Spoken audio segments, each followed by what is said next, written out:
Bismillahirrahmanirrahim. Assalamualaikum warahmatullahi wabarakatuh.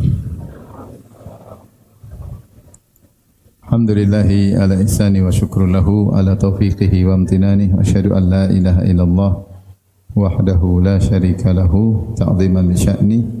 Wa asyhadu anna Muhammadan abduhu wa rasuluhu da'ila ridwani. Allahumma salli alaihi wa ala alihi wa ashabihi wa ikhwani. Hadirin dan hadirat yang dirahmati oleh Allah Subhanahu wa taala, tentu telah diketahui bersama oleh kita semua bahwasanya tujuan kita diciptakan oleh Allah adalah untuk mengesakannya, untuk mentauhidkannya. Dalam ayat yang kita tahu semua, wa ma khalaqtul jinna wal insa illa liya'budun. Tidaklah aku ciptakan jin dan manusia kecuali untuk beribadah kepadaku, yaitu illa liwahidun, mentauhidkan aku. Yaitu hanya Allah yang diibadahi dan selain Allah tidak berhak untuk diibadahi. Oleh karenanya para nabi seluruhnya diutus untuk mengingatkan tujuan ini, ya. Allah Subhanahu wa taala berfirman, "Wa laqad ba'atsna fi kulli ummatin rasulan an i'budullaha wajtanibut taghut."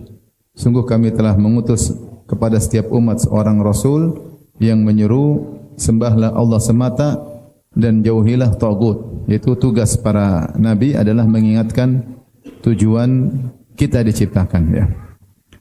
Demikian juga Allah sebutkan, wa ila adin akhahum huda qala ya qaumi ibudullaha ma lakum min ilahin ghairuh. Dan kepada kaum Ad kami utus saudara mereka yaitu Nabi Hud yang menyeru kepada kaumnya, beribadalah kepada Allah semata, tidak ada sembahan yang berhak disembah selain Allah. Demikian juga Nabi Saleh, wa ila Thamud akhahum salihan qala ya qaumi ibudullaha ma lakum min ilahin ghairuh. Dan kepada kaum Thamud kami utus Nabi Saleh yang menyeru kepada kaumnya, sembahlah Allah semata, tidak ada sembahan yang berhak disembah kecuali Allah. Terus berlangsung hingga Nabi Muhammad sallallahu alaihi wasallam berkata kepada kaumnya, qulu la ilaha illallah tuflihun.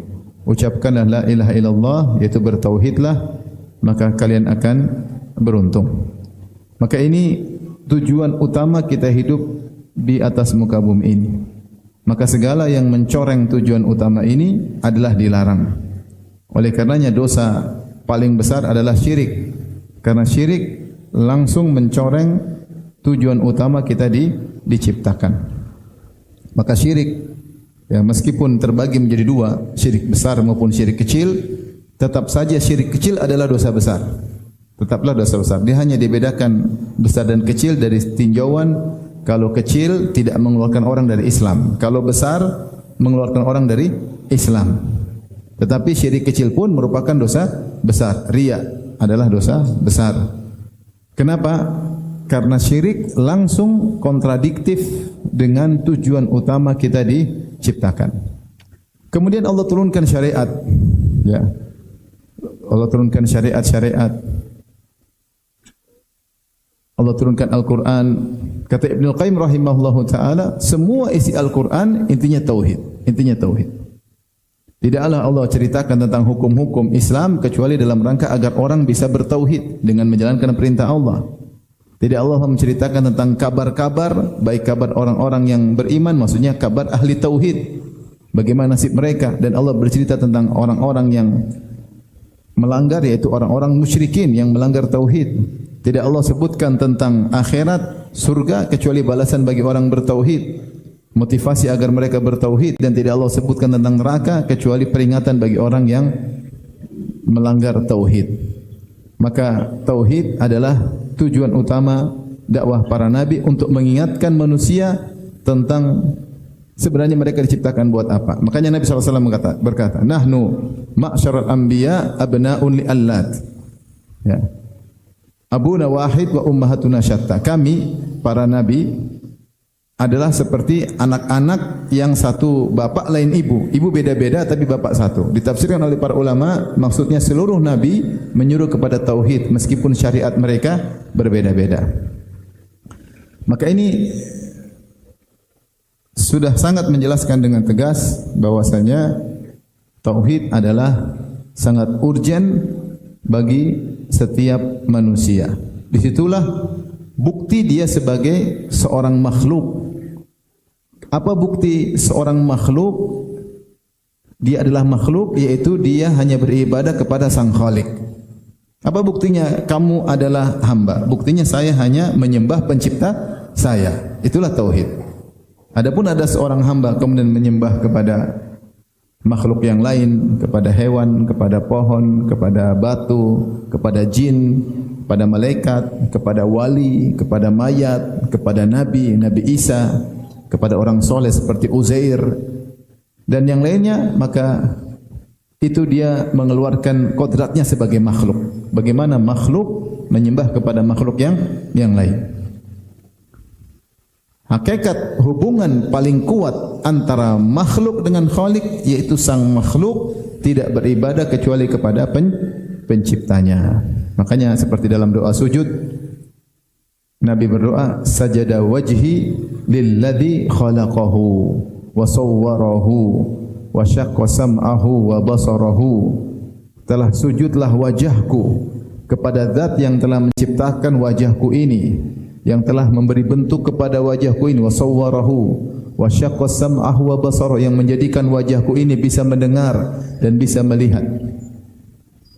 Karena wajah ini adalah makhluk, maka dia hanya sujud kepada yang menciptakannya.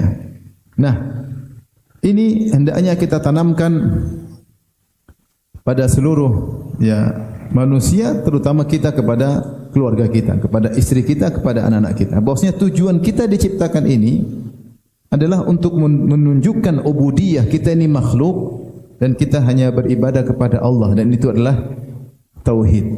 Ya. Saya sering sampaikan bahwasanya semua yang Allah ciptakan ada tujuannya. Allah ciptakan matahari ada fungsinya. Allah ciptakan bulan ada fungsinya. Allah ciptakan udara ada fungsinya. Nah, Allah ciptakan antum ini fungsinya apa? Apa tujuannya? Allah ciptakan kita tujuannya untuk bertauhid. Semua yang Allah siapkan sarana, prasarana, alam semesta untuk kita agar kita bisa bertauhid kepada Allah Subhanahu wa taala. Karenanya tauhid adalah amal utama dan amal terbaik. Dari semua amalan, tauhid yang paling utama. Semua amalan selain tauhid hanyalah pendukung tauhid. Pendukung apa? Tauhid. Jangan pernah meremehkan masalah tauhid. Makanya tauhid adalah pembahasan yang tidak pernah selesai, pembahasan yang terus-menerus diulang-ulang oleh para nabi dan diulang-ulang oleh nabi sejak beliau berdakwah di Mekah sampai beliau mau meninggal dunia. Apa kata Nabi sebelum meninggal dunia? Laknatullah 'alal yahudi wan nasara ittakhadhu qubur anbiya'ihim masajida. Semoga Allah melaknat Yahudi dan Nasrani menjadikan kuburan-kuburan nabi mereka sebagai masjid. Kenapa? Karena mereka menjadikan kuburan-kuburan nabi-nabi mereka, orang-orang soleh mereka sebagai tempat ibadah. Ini sarana yang bisa mengantarkan kepada kesyirikan. Yang bisa mengantarkan kepada kesyirikan. Dan demikianlah dakwah Nabi dari awal sampai akhir adalah la ilaha illallah. Baik. Pembahasan kita kali ini judulnya adalah membentengi keluarga dengan tauhid. Itu membentengi keluarga dari segala keburukan dengan tauhid kepada Allah Subhanahu wa taala. Siapa yang bertauhid, maka dia akan masuk dalam benteng keamanan yang terbesar dari Allah Subhanahu wa taala. Jadi Allah punya benteng yang sangat kokoh, siapa yang masuk dia pasti aman. Benteng apa? Benteng tauhid. Perkataan ini dari Ibnu Qayyim rahimahullah, beliau berkata, "At-tauhidu hisnullahil a'zam alladhi man dakhalahu kana minal aminin." Ibnu Qayyim dalam Bada'il Fawaid beliau berkata, tauhid adalah benteng Allah yang terkokoh, yang teragung. Siapa yang masuk dalam benteng tersebut, maka dia termasuk orang-orang yang aman. Karena sebelum dia masuk, sudah ada orang-orang yang aman dalam benteng tersebut. Sehingga dia masuk, dia akan masuk dalam barisan minal aminin, orang-orang yang aman. Ini perkataan yang indah, yang menunjukkan siapa yang semakin mengkokohkan tauhidnya, maka dia akan diberi keamanan. dari Allah karena Allah memberi benteng baginya sehingga dia akan aman. Adapun dalilnya banyak. Di antaranya Allah berfirman tentang perdebatan antara Ibrahim alaihissalam dengan kaumnya, penyembah matahari, penyembah rembulan, penyembah bintang yang Allah sebut dalam surat Al-An'am. Mereka menakut-nakuti Ibrahim dengan sembahan-sembahan mereka. Jangan-jangan kau kualat wahai Ibrahim kalau tidak menyembah sembahan-sembahan kami. Atau baik, ketika Ibrahim berdakwah dan dia mencela sesembahan-sembahan mereka, matahari, rembulan, bintang-bintang, ya, maka mereka nakut-nakuti Ibrahim. Maka Ibrahim berkata, wa kaifa akhafu ma asyraktum wa la takhafuna annakum asyraktum billahi ma lam yunazzil bihi sultana fa ayyul fariqaini ahaqqu bil amni in kuntum mu'minin, ya, in kuntum shadiqin, ya. Alladzina amanu wa lam yalbisu imanahum bidzulmin ulaika lahumul amnu wa hum muhtadun, ya. Kata Allah Subhanahu wa taala dalam surat Al-An'am,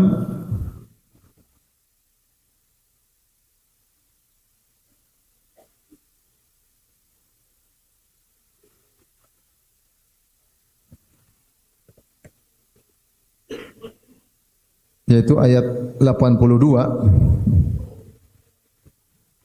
Dalam ayat 81 Nabi Ibrahim berkata, wa kaifa akhafu ma asyraktum, bagaimana aku takut dengan sembahan-sembahan kalian yang kalian sekutukan Allah dengannya. Wa kaifa akhafu ma asyraktum, bagaimana saya mau takut? Wala takhafuna annakum asyraktum billahi ma lam yunazzil bihi alaikum sultana, sementara kalian tidak takut berbuat syirik kepada Allah Subhanahu wa taala. Harusnya kalian yang takut, bukan saya.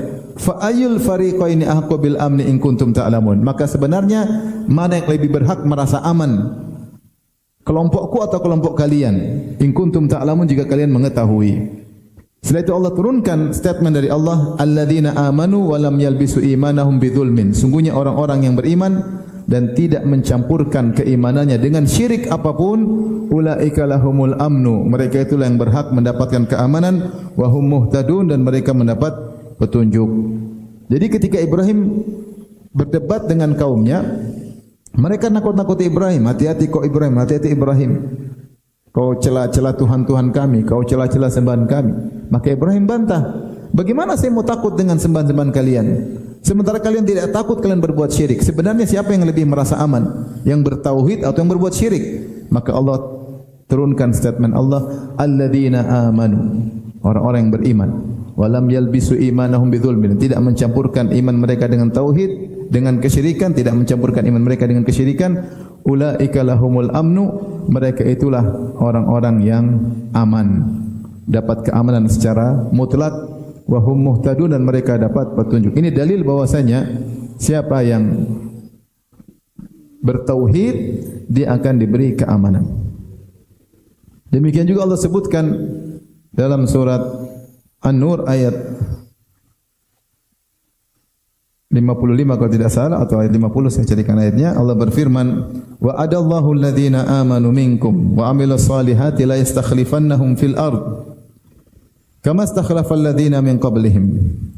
Ayat 55. Allah menjanjikan, wa adallahu alladhina amanu minkum, Allah berjanji, menjanjikan bagi orang-orang yang beriman di antara kalian, wa amilus salihat, dan beramal saleh, la yastakhlifannahum fil ardi, Allah akan menjadikan mereka berkuasa di atas muka bumi, wa la yumakkinanna lahum dinahum alladzi irtadha lahum, dan Allah akan buat mereka bisa menjalankan agama yang Allah ridai bagi mereka. Kemudian kata Allah, wala yubaddilannahum min ba'di khaufihim amna, dan Allah akan mengganti rasa takut mereka dengan keamanan.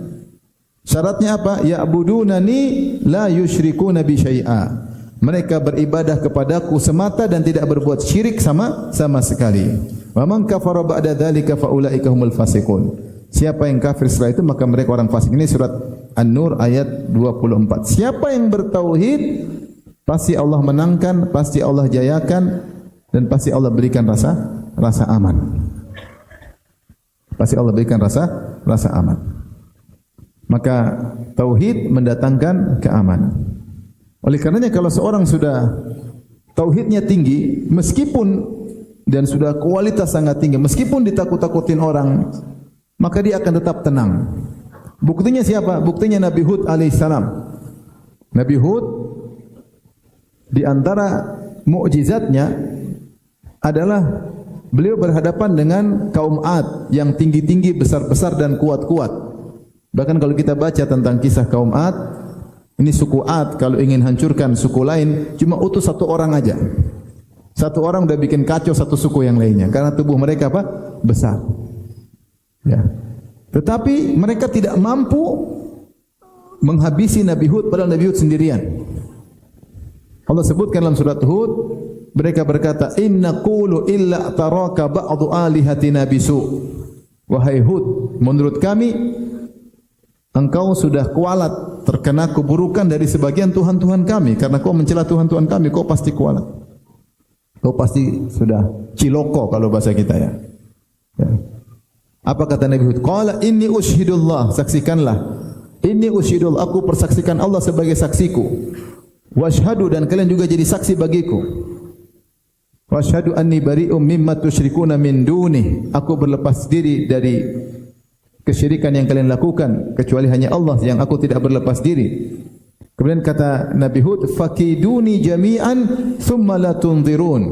Kalian semua berbuat makarlah kepadaku seluruhnya bersatu padu. Kalian, dukun-dukun kalian, sembahan-sembahan kalian, suku kalian semua bikin makar kepadaku. Thumma la tunzirun, dan jangan tunda-tunda, sekarang juga. Inni tawakkaltu 'ala Allahi rabbi wa rabbikum ma min dabbatin illa huwa akhidhun bi nasiyatiha. Inna rabbi ala siratim mustaqim. Adapun aku bertawakal kepada Allah, Rabbku dan Rabb kalian. Tidak ada makhluk melata kecuali Allah pegang ubun-ubunnya. Semua diatur oleh Allah. Ini sebagian ulama mengatakan inilah mukjizat Nabi Hud. Dia sendirian berhadapan dengan orang-orang hebat tapi dia tidak bisa celaka. Padahal dia tantang, kalian kompaklah semuanya, serang aku sekarang. Ini tauhidnya ketinggian. Nantang, pede Nabi Hud alaihissalam. Luar biasa. Sama ketika Nabi Muhammad takut-takutin, alladzina qala lahumun nas innan nas qad jama'u lakum fakhshawhum fazadahum imana wa qalu hasbunallahu wa ni'mal wakil. Ketika datang utusan dari Abu Sufyan nakut-nakutin kepada Rasulullah, wahai Muhammad, Abu Sufyan sedang kumpulin pasukannya ingin nyerang balik kalian. Takutlah kepada mereka. Nabi Muhammad tidak takut. Dia mengatakan hasbunallahu wa ni'mal wakil. Cukuplah Allah sebagai penolongku. Ternyata mereka enggak jadi nyerang, takut. Inilah kalimat tauhid yang diucapkan oleh Ibrahim ketika seluruh penduduk negerinya, bayangkan, ubnu lahu bunyanan wa alqu fil jahim, bikin bangunan untuk taruh kayu bakar. Bikin bangunan, dia Ibrahim ditahan dulu, suruh bikin bangunan. Ada yang bilang dia di penjara, ditahan, dibikinlah bangunan, ditumpuklah kayu bakar. Dibikin bangunan supaya apa? Supaya apinya tidak keluar, supaya jadi seperti apa? Presto untuk bakar Ibrahim alaihissalam. Setelah itu dilempar Ibrahim, lemparkan di tengah api yang menyala-nyala. Ketika dilempar dia bilang apa? Hasbiyallah wa ni'mal wakil. Dia tidak bergeser. Dia rela mengorbankan dirinya untuk membela tauhid dan Allah tolong dia. Kita mungkin tidak sampai derajat tersebut. Tetapi semakin tauhid semakin kokoh, semakin Allah berikan apa? Keamanan. Semakin Allah berikan keamanan. Itu janji Allah Subhanahu wa taala. Oleh karenanya kita tanamkan pada diri kita, pada istri kita, pada anak-anak, bertauhidlah. Karena engkau kalau bertauhid selalu menggantungkan dirimu kepada Allah, maka kau akan diberi apa? Keamanan oleh Allah Subhanahu wa taala. Bagaimana tidak kita bersandar? Kalau bahasa dunia kita backingan kita, kalau bahasa kita. Misalnya kita punya backingan jenderal, kita berani enggak? Berani. Jenderal bintang 7. Ini bagaimana kalau kita bertawakal kepada Allah Subhanahu wa taala yang kata Nabi Hud, "Ma min dabbatin illa huwa akhidhum binasiyatiha." Tidak ada makhluk, binatang melata, hewan apapun, manusia manapun kecuali Allah pegang ubun-ubunnya, Allah yang mengaturnya. Maka segala urusan di tangan Allah Subhanahu wa taala. Jadi seorang merasa aman, Allah akan berikan keamanan. Meskipun di tengah kekacauan yang ada, meskipun di tengah kesulitan yang ada, tetap ada rasa aman Allah berikan dalam hati seseorang. Berbeda kalau orang tidak punya tauhid, dia gelisah, mau kepada siapa dia bersandar, dia pikir si fulan, dia pikir si fulan, pikir si fulan, dia pikir si fulan. Oh ini kayaknya enggak bisa, ini diharapkan ternyata mengecewakan. Ini kayaknya sulit diharapkan, ternyata dia juga susah. Begitu pikirannya. Tapi kalau dia bertauhid, dia bersandar kepada Allah, maka Allah akan kirimkan bantuan dengan cara Allah sehingga dia tetap aman.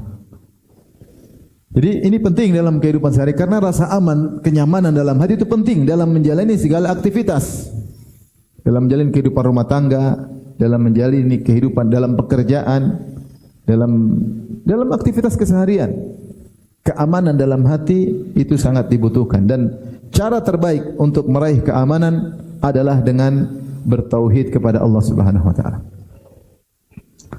Bayangkan seorang mau keluar rumah, dia bertawakal kepada Allah, dia bertauhid. Apa doanya keluar rumah? Bismillahi tawakkaltu 'ala Allahi la haula wala quwata illa billah. Aku menyebut nama Allah, aku bertawakal kepada Allah. La haula wala quwata illa billah. Kalimat tauhid, tidak ada daya dan upaya, tidak ada kejadian, tidak ada perubahan satu kondisi menuju kondisi yang lain kecuali dengan izin Allah Subhanahu wa taala. Allahumma inna a'udzubika an adil au udall au azil au uzal au adlim au uzlam au ajhal au yujhala alayya. Di antara doa keluar rumah kita sambung dengan doa tersebut. Ya Allah, aku berlindung kepada Engkau. An adil, dari jangan sampai aku tersesat. Au udall, atau aku disesatkan orang, jangan sampai. Ya. Au azil, atau aku tergelincir. Au uzal, aku digelincirkan orang. Au adlim, jangan sampai aku zalimi orang. Au uzlam, jangan sampai aku dizalimi orang. Au ajhal, atau aku berbuat kejahilan, di antaranya kemaksiatan. Au yujhala alai, atau aku dibodoh-bodohin orang. Nyaman dia keluar rumah, tenang. Ketika dia berdoa dengan doa keluar rumah, malaikat berkata, hudita, wuqita, kau telah diberi petunjuk, kau telah dijaga oleh Allah Subhanahu wa taala. Keluar dengan tauhid. Cuma kita kadang lupa baca doa tersebut. Terkadang kita doa pun tanpa kehadiran hati. Padahal Nabi bersabda, ud'ullaha wa antum muqinuna bil ijabah. Wa'lamu annallaha la yastajibu du'aan min qalbin ghafilin lahin.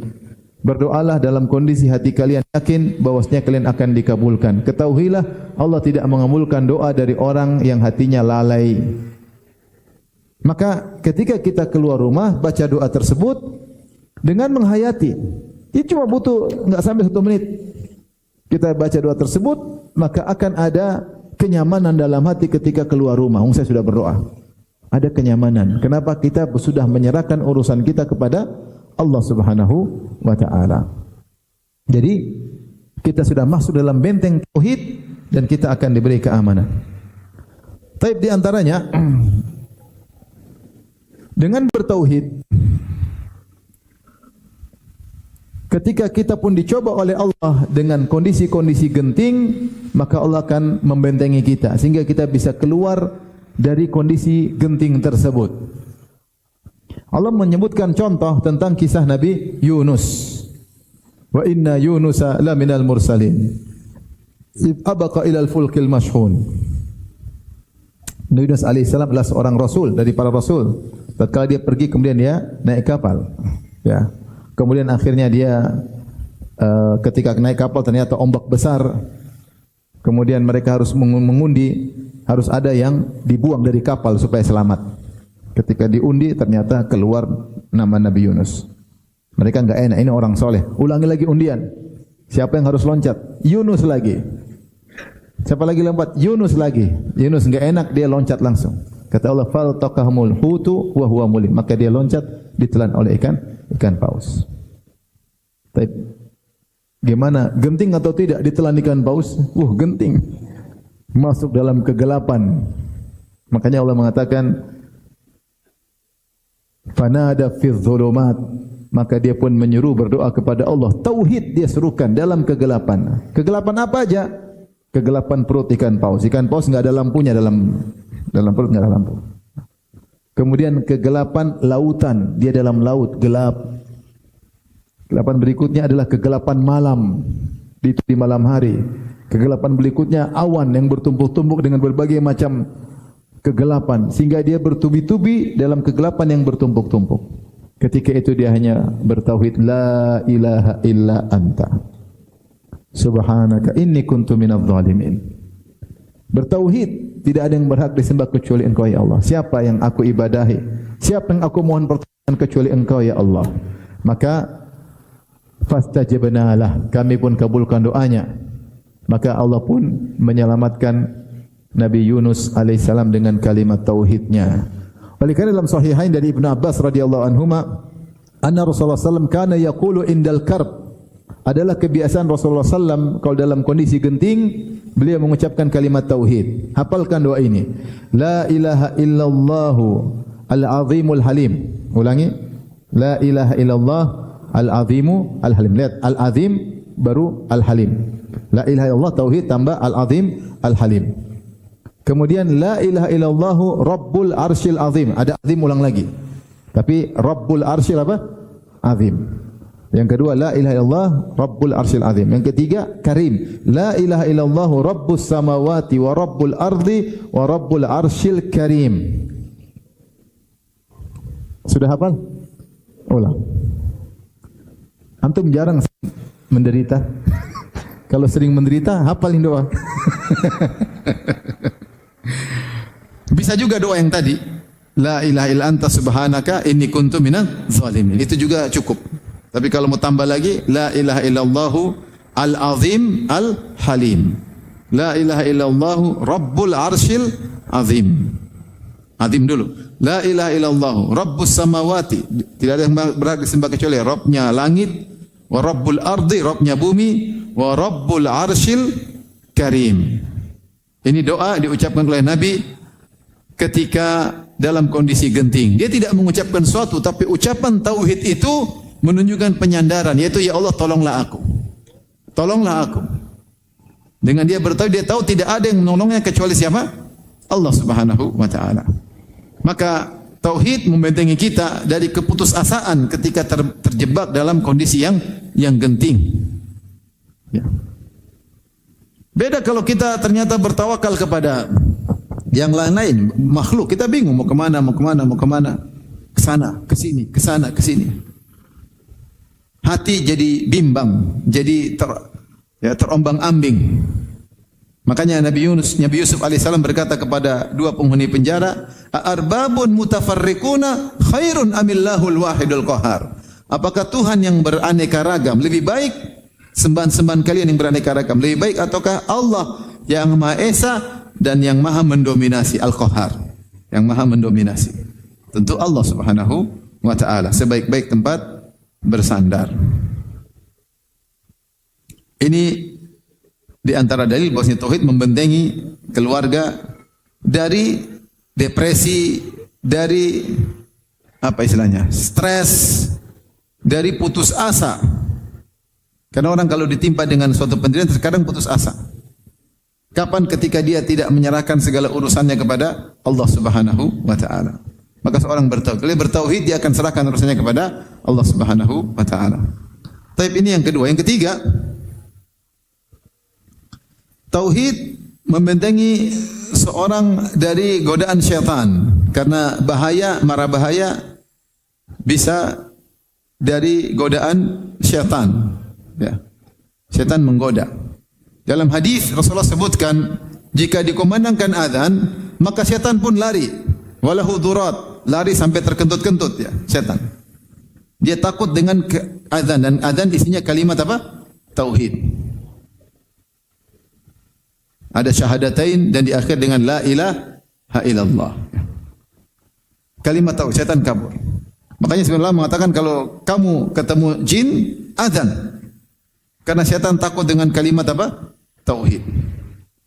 Seorang yang mengisi rumahnya dengan tauhid, keluarganya dibentengi, hatinya tauhid, setan sulit untuk menggoda.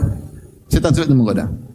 Makanya ketika saya tanya Syekh Abdul Razak hafizahullah taala tentang obat orang terkena sihir, kata beliau, jangan lupa zikir la ilaha illallah dahu la syarikalah. Lahul mulk walul hamdu wa ala kulli syai'in qadir. Serius. Baca pagi, petang hari dengan penuh keyakinan. Karena setan takut dengan kalimat apa? Tauhid. Bukan asal baca, tapi baca dengan apa? Serius. La ilaha illallah dahu la syarikalah. Lahul mulk wa lahul hamdu wa huwa ala kulli syai'in qadir. Karenanya Ibnu Taimiyah berkata, wa haitsu qawiyal iman wat tauhid wa nurul furqan wa dhaharat atharun nubuwwah risalah dha'ufat hadhil ahwa syaitaniyah. Semakin kuat keimanan dan tauhid dan cahaya pembeda dan nampaklah asar-asar atau dampak-dampak dari kenabian dan risalah, maka semakin lemahlah kondisi-kondisi syaitan. Hal-hal yang terkait dengan syaitan. Wa qala at-tauhid, dan beliau berkata tauhid yatrudu syayatin, tauhid mengusir para syaitan. Wa li hadza humila ba'dhum fil hawa. Kata Ibnu Taimiyah, ada orang terbang di udara, yaitu dukun terbang di udara, mungkin naik sapu apa? Sapu lidi. Faqala, ada yang berkata la ilaha illallah, maka dia pun jatuh. Fasaqata, maka dia pun jatuh. Oleh karenanya sebelum Nabi diutus, dukun sangat banyak di negeri Arab, di ardil Arab. Banyak sekali dukun. Dan mereka sering meramal dan ternyata benar. Sering. Dukun banyak sekali. Karena banyak syaitan yang mencuri berita ketika Nabi belum diutus. Ketika Nabi diutus dengan cahaya tauhid, ketika itu dunia gelap semua dengan kesyirikan. Semua kesyirikan isinya. Tidak ada yang bertauhid kecuali segelintir orang dari ahlul kitab. Sebagaimana kata Nabi SAW, Inna Allaha nazara ila ahlil ardi famaqatahum arabahum wa ajamahum illa baqaya min ahlil kitab. Sungguhnya Allah melihat kepada penghuni bumi, Allah murka semuanya, Arab maupun non-Arab, kecuali segelintir ahlul kitab yang masih bertauhid. Maka ketika tauhid hilang, maka syaitan kemana-mana, dukun merajalela, dukun dihormati, kemana-mana dukun yang berkuasa. Maka syaitan sering mencuri berita. Ketika tauhid datang, maka mereka tidak berkutik lagi. Cahaya tauhid, maka syaitan tidak berkutik lagi. Makanya, mohon maaf kalau kita bandingkan misalnya di Arab Saudi atau di Madinah, pusatnya Islam, ya, atau di Mekah, di sana tidak ada hal-hal terkait kesyirikan, tidak ada. Maka di sana dukun enggak laku. Dan kita kalau ke kuburan enggak ada rasa takut sama sekali karena setan tidak ada yang menggoda. Jadi benar sabda Nabi, pergi ke kuburan untuk ingat mati, dan di antara ziarah kubur sunnahnya boleh malam hari. Bahkan Nabi sering ziarah kubur malam hari, sering. Kita kalau ziarah kubur malam hari sendiri, kira-kira berani enggak? Nabi sering ziarah kubur sendiri, pergi ke Baqi sendirian. Pernah suatu hari dia pergi, Aisyah ikutin. Aisyah cemburu, kirain Nabi pergi ke istri satunya. Ternyata ke kuburan. Ke kuburan. So tidak ada rasa takut. Karena tauhid di mana-mana. Karena tauhid di mana-mana. Cahaya tauhid. Azan menggema di mana-mana. Tidak ada yang pakai jimat-jimat, tidak ada yang percaya dukun. Dukun di sana kalau ketahuan dibunuh. Ya. Tidak ada penyembahan terhadap kuburan. Tidak ada.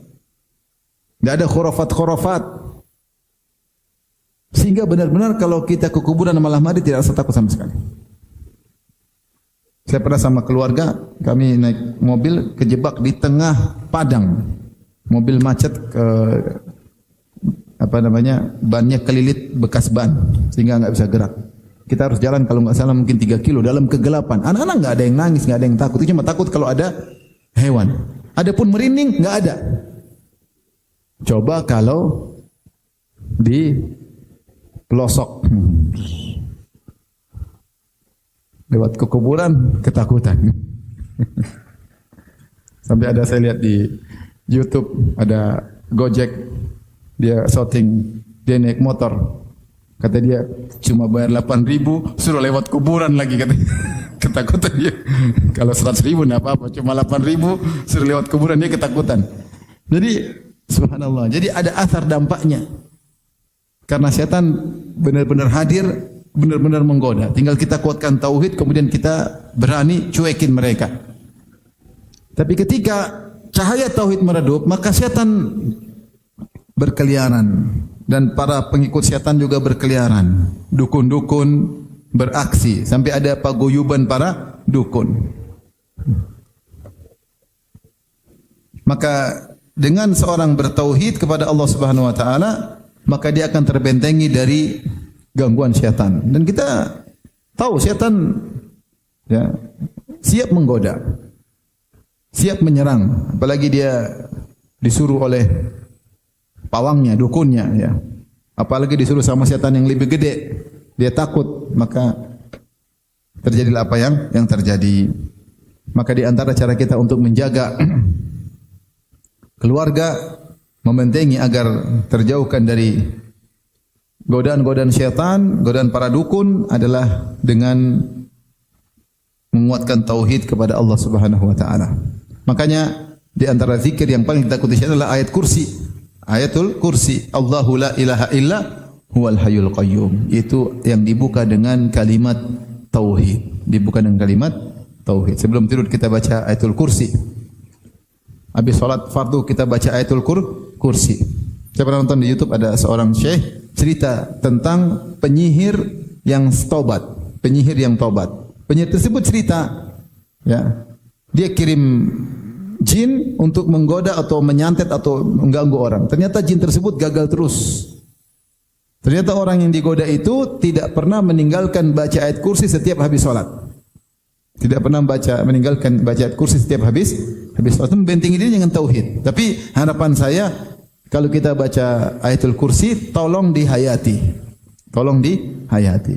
Kita ni masalahnya banyak zikir kita hafal tapi kita kurang menghayati sehingga aliran tauhid masih kurang. Masih kurang, ya. Kalau kita hayati tentu efeknya lebih kuat. Jadi perlu kita untuk menghayati makna-makna zikir yang kita baca. Kemudian di antara fungsi tauhid membentengi keluarga yaitu membentengi keluarga dari berbagai macam khurafat yang tersebar di medsos. Sekarang khurafat banyak sekali. Katanya bisa begini, kalau begini bisa begitu, datang ke sini nanti begini. Dan banyak orang ketika lemah, sakit parah, atau kebingungan, terlilit hutang, maka mereka selalu mencari jalan pintas. Jalan pintas tersebut biasanya ke dukun. Biasanya ke dukun. Ya. Dan akhirnya dukun ini enggak berhasil. Oh, kau sedang diserang oleh dukun yang lain, kau harus gini. Dia cari dukun yang lebih hebat lagi. Terus hatinya bimbang, terombang-ambing, terus kasihan. Dia lupa kepada Allah Subhanahu wa taala.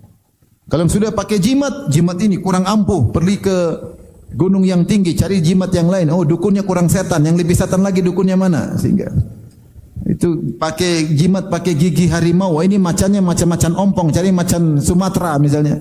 Sehingga selalu seperti itu. Terombang-ambing. Oh, kau ingin jadi berhasil, maka cari kera, potong kepalanya, tumpahkan darah kera. Macam-macam orang kalau kita dengar cerita macam-macam.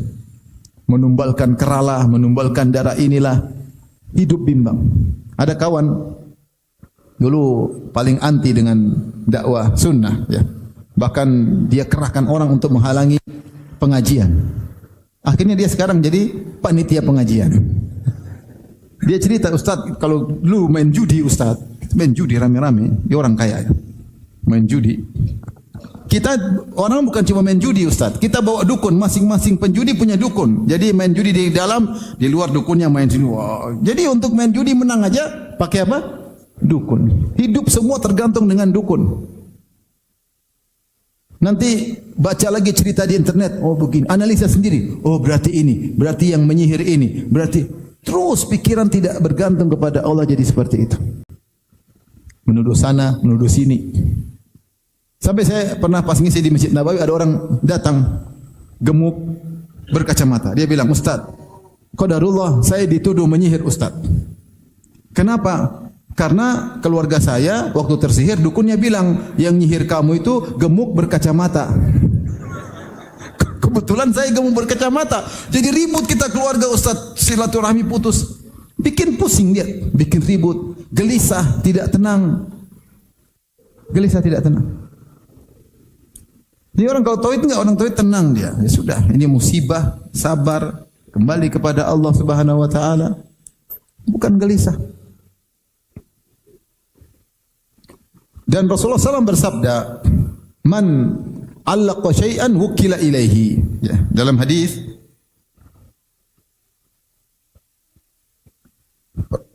seorang perawi berkata, "Dakhaltu ala Abdullah bin Hukaim wa bihi humrah, faqultu ala tu'alliqu tamimah." Aku menemui sahabat Abdullah bin Hukaim dan dia sedang sakit. Aku berkata, "Apa kau tidak pakai jimat?" Faqala, "Na'udzubillah min dzalik." Kata dia, "Aku berlindung kepada Allah dari hal tersebut." Ya. Ya.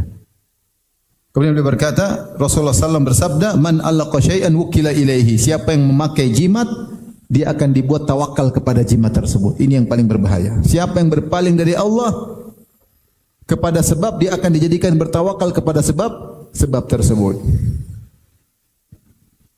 Orang kalau sudah kejebak dengan dukun, sudah dia terus bertawakal kepada dukun, terus dukun ngomongin dia ikuti, tidak berhasil lagi, begini berhasil, tunggu Pak begini, terus bertawakal kepada dukun. Dia kalau dia masuk ke dunia jimat, bertawakal kepada jimat. Inilah syirik. Kenapa? Dia meninggalkan tawakal kepada Allah dan hatinya pasti gelisah. Hatinya pasti gelisah sehingga terjadi pertarungan antar dukun dan seterusnya. Sampai akhirnya ada yang mengambil kesempatan dalam kesempitan. Ada dukun yang pintar, dukun palsu. Dia datang kepada dua orang yang sedang saling bersaing untuk jadi caleg, jadi pejabat. Dia datang kepada dua calon. Dia datang kepada, kata dia, Bapak pasti menang kalau sama saya. Tinggal Bapak datangkan 1 miliar.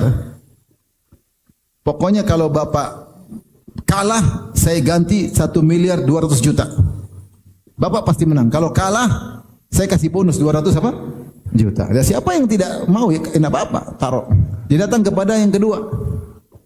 Sama.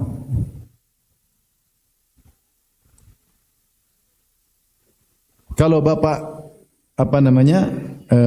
menang, ya uang buat saya. Kalau kalah, saya kasih kembali berapa? 1.200.000.000. Tapi akhirnya dua-duanya kasih 1 miliar. Uang dia berapa sekarang? 2 miliar. Siapapun menang, dia dapat 800 juta. Paham? Pintar enggak? Pintar, karena orang-orang bahlul seperti ini yang dimanfaatkan. Saya diceritain sama kawan, ini benar Ustaz, kata ini kejadian. Jadi dukun itu ngibulin 2 caleg ini. 1 juta saja. Siapa yang kalau Bapak kalah saya kasih bonus 200 juta. Ya senang aja. Ya kasih, ambil 1 miliar, hati 1 miliar. Ternyata akhirnya satu menang, satu kalah. Dia datang kepada yang kalah. Aduh Pak, dukun yang sana lebih kuat Pak. Saya enggak bisa. Udah Bapak 1.200.000.000 saya kasih bonus. Yang satu 800 juta masuk, padahal dia enggak bikin apa-apa, cuma ngibulin. Dan di Indonesia banyak sekali orang dikibulin.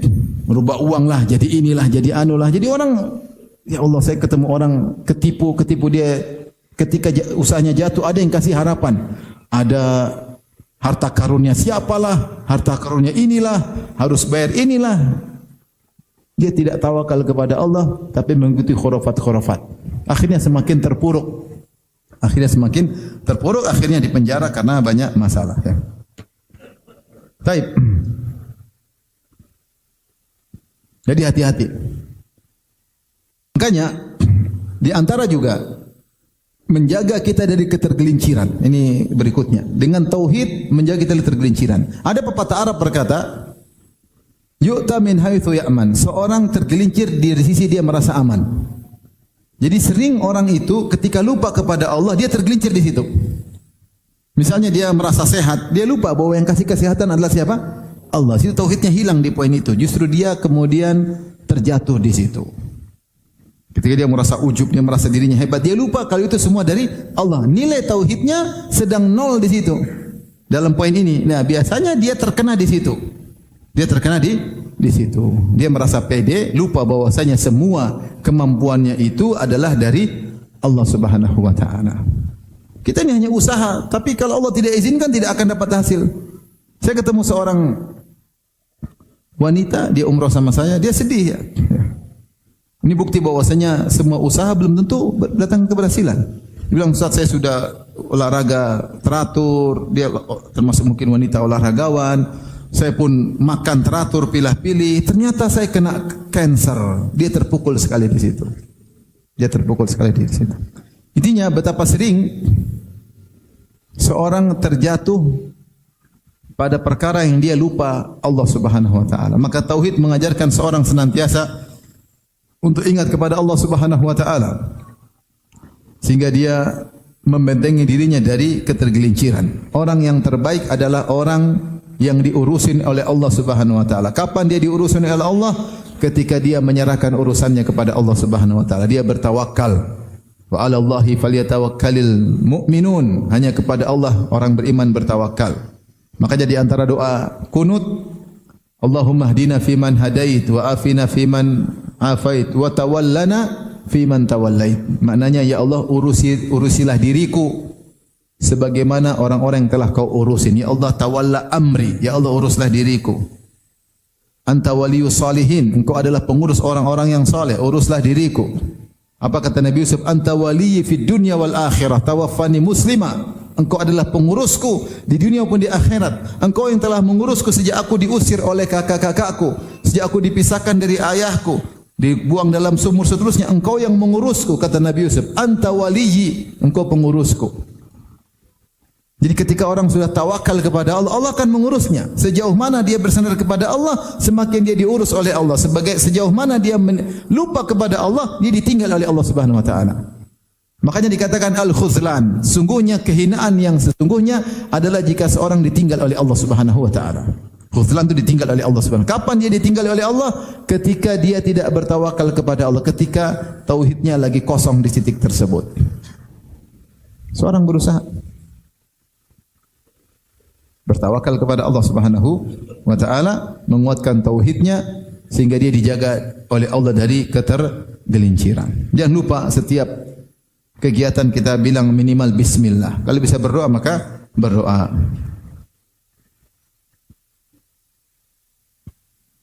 Taib. Di antara dalil bahwasanya bahkan Allah menjaga seorang hamba, ya, anak, istri atau suami, keluarga dari segala keburukan, yaitu dengan menjaga syariat Allah. Seperti di hadis yang masyhur, Nabi berkata kepada Ibnu Abbas, "Inni u'allimuka kalimat." Wahai Ibnu Abbas, wahai gulam, wahai remaja, aku akan ajarkan kepada engkau beberapa kalimat. Di antaranya, ihfadillaha yahfadka. Jagalah Allah maka Allah akan menjagamu. Ihfadillaha, jaga Allah, tajidhu tujahaka, kau akan dapati Allah di depanmu. Idza sa'alta fas'alillah, tauhid. Jika kau minta, mintalah kepada Allah. Wa idza sta'anta, jika kau minta pertolongan, fasta'in billah, maka minta tolonglah kepada Allah Subhanahu wa taala. Jaga tauhid. Jaga syariat Allah. Ihfadillah maksudnya jaga Allah, jaga syariatnya. Kerjakan, jaga larangannya, jauhi. Yahfadka, maka niscaya Allah akan menjagamu, kata para ulama, menjaga istrimu, menjaga anak-anakmu, menjaga hartamu, menjaga kerjaanmu, menjaga. Tentu bukan berarti tidak ada musibah yang mengena, karena musibah adalah ujian dari Allah yang Allah akan berikan kepada hamba-hambanya. Tetapi secara umum dijaga oleh Allah Subhanahu wa taala. Dengan syarat idza sa'alta fas'alillah. Jika minta kepada siapa? Allah. Wa idza sta'anta fasta'in billah. Jika minta tolong pada Allah. Usahakan hati kita ini hanya bersandar kepada Allah. Masalah kita ikhtiar berusaha. Misalnya kita jualan, ada orang tawar, misalnya saya jual rumah, tawar, dia akan tertarik. Jangan sandarkan, oh dia beli. Sandarkan pada Allah. Allah yang akan menggerakkan hatinya untuk membeli rumah kita misalnya. Jangan sandarkan hati kepada orang ini, jangan. Yang buat dia datang, buat dia tertarik siapa? Untuk membeli siapa? Allah. Jadi selalu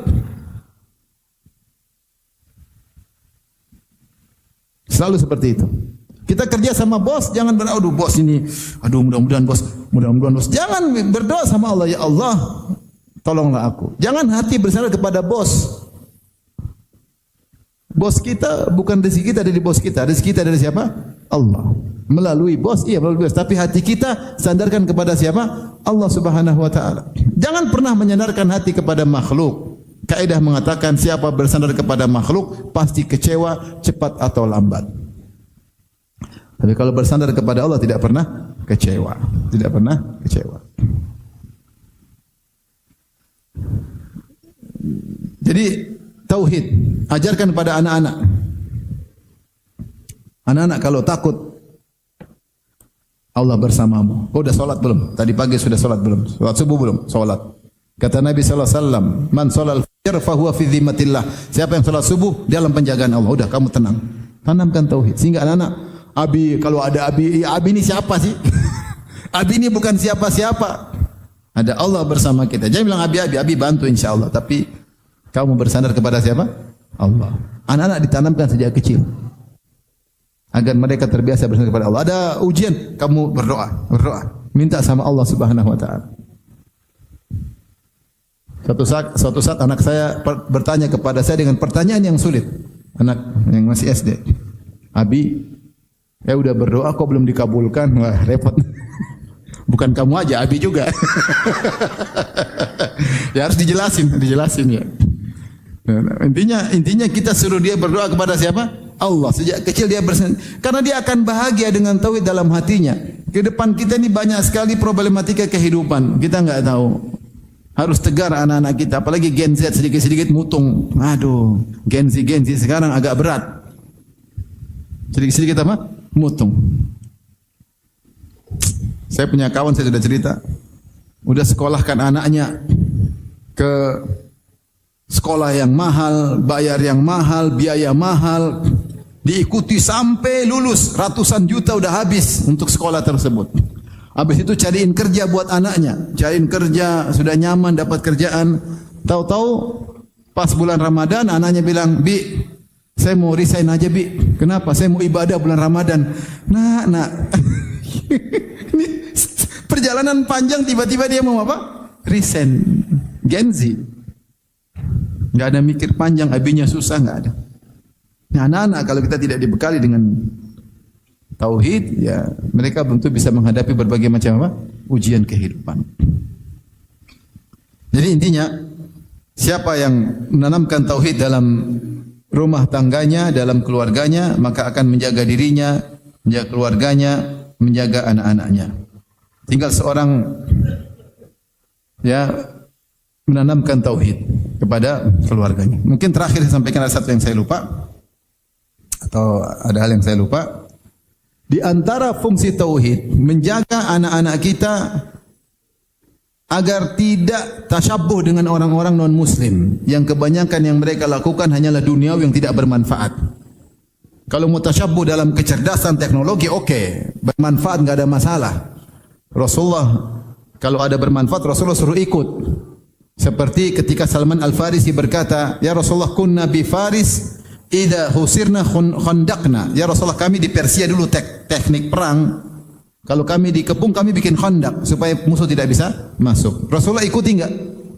Ikuti. Berarti bertasyabuh dengan orang Persia tapi bertasyabuh pada yang bermanfaat. Sama ketika Nabi SAW tulis surat, maka dikatakan Rasulullah mereka tidak terima kecuali ada stempel resminya. Maka Rasulullah bikin cincin tulisannya Muhammad Rasulullah stempel karena ini tasyabuh yang perlu. Tapi yang masalah tasyabuh yang tidak bermanfaat. Tasyabuh buka baju, tasyabuh rambut warna-warni, tasyabuh rambut botak, tinggal rambut segini, di tengah-tengahnya ada pohon kelapa, kayak pasir di tengah padang pasir. Ya Allah, saya pergi ke negara kafir pas bulan Ramadan, acara buka bersama. Tahu-tahu ada anak muda datang rambut botak, ada kuncir di tengah, kayak pohon kelapa di tengah padang pasir. Dan dia santai-santai aja. Tasyabuh yang tidak bermanfaat. Nah, kalau seorang bertauhid, dia tahu ada namanya al-wala wal bara. Allah berfirman, "Qul hadhihi sabili ad'u ila Allah Ala basiratin ana wa man ittaba'ani fa subhanallah ma ana minal musyrikin. Katakanlah Muhammad, ini adalah dakwahku. Adu ila Allah, aku menyuruh kepada Allah, kepada tauhid. Ditafsirkan oleh At-Tabari ila tauhid. Aku menyuruh kepada tauhid. Ala basiratin, di atas ilmu. Ana wa man ittaba'ani, aku dan pengikutku. Fa subhanallah ma ana minal musyrikin, aku tidak termasuk orang-orang musyrik. Yaitu beda, ada garis pembeda antara muslim dan musyrik. Ketika dia tahu ini ciri khas orang musyrik, dia tidak ikut.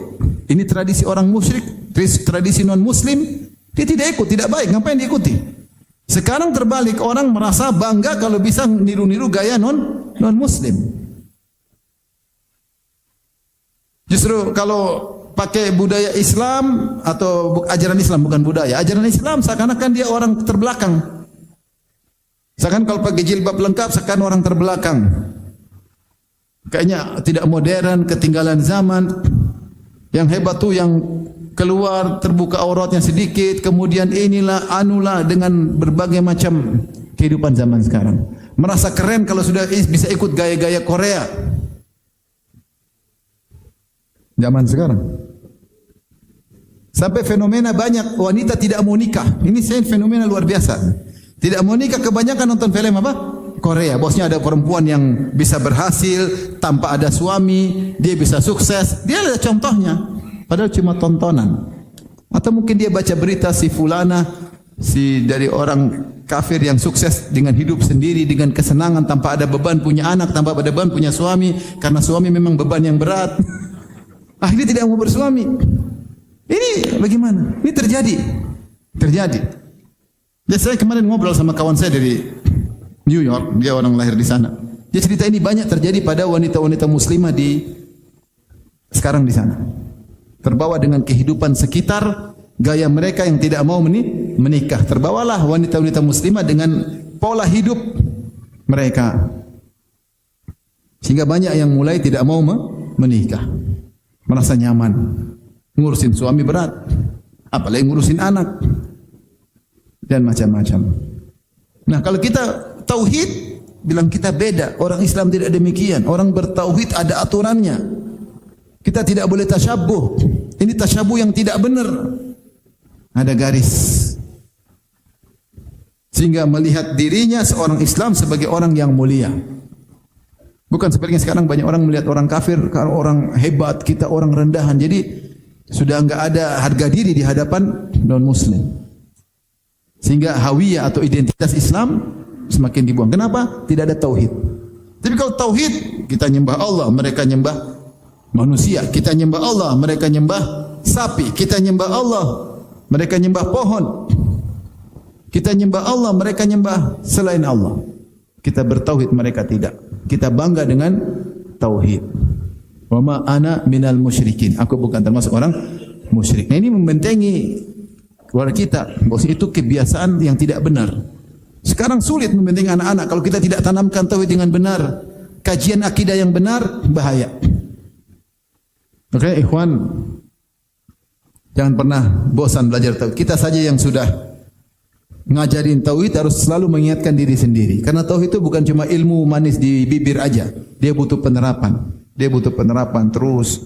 Terkadang turun lagi, kita terapkan lagi, turun lagi, terapkan lagi dan seterusnya agar Allah membentengi kita dan keluarga kita dari berbagai macam keburukan. Demikian saja yang saya sampaikan. Waktunya sudah habis. Ya. Demikian kajian kita. Wabillahi taufiq. Assalamualaikum warahmatullahi wabarakatuh.